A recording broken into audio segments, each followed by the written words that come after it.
हम सबके दिमाग में एक बिलीफ होता है बैंक लॉकर मतलब 100% सेफ्टी, पर दिल्ली के कीर्ति नगर में जो हुआ उसने इस बिलीफ को हिला दिया।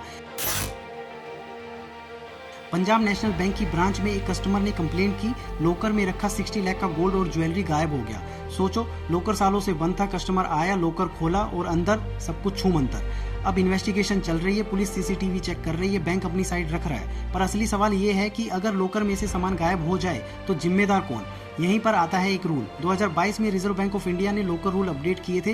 रूल के हिसाब से अगर बैंक की नेग्लिजेंस प्रूफ होती है तो बैंक कंपनसेशन देगा, पर कितना? मैक्सिमम लॉकर के एनुअल रेंट का 100 गुना। एक एग्जांपल से समझो, अगर आप 5,000 रुपए साल का रेंट देते हो तो मैक्सिमम 5 लाख रुपए तक का ही आपको क्लेम मिलेगा, चाहे आपने लॉकर में 60 लाख या फिर कितने तक का भी सामान क्यों ना रखा हो।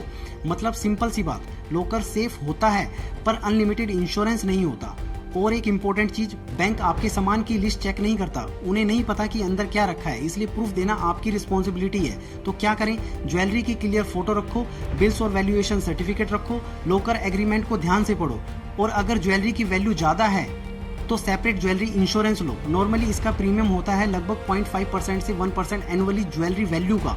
मतलब अगर आपके पास 20 लाख रुपए का गोल्ड है तो साल का 10-20 हजार प्रीमियम देकर आप इस रिस्क को कवर कर सकते हो। दूसरी स्मार्ट स्ट्रेटेजी, सारा गोल्ड एक जगह मत रखो, थोड़ा घर पर, थोड़ा लॉकर में, रिस्क को डिवाइड कर दो। और तीसरी इंपॉर्टेंट बात ध्यान से सुनो, आज के टाइम में सिर्फ फिजिकल गोल्ड ही ऑप्शन नहीं है, इसलिए अगर सेफ ऑप्शन चाहते हो तो देखो गोल्ड ETF। ये स्टॉक मार्केट पर ट्रेड होता है, सेबी रेगुलेटेड भी है और गोल्ड की प्राइस को ट्रैक भी करता है। मतलब ना घर का टेंशन ना लॉकर का टेंशन।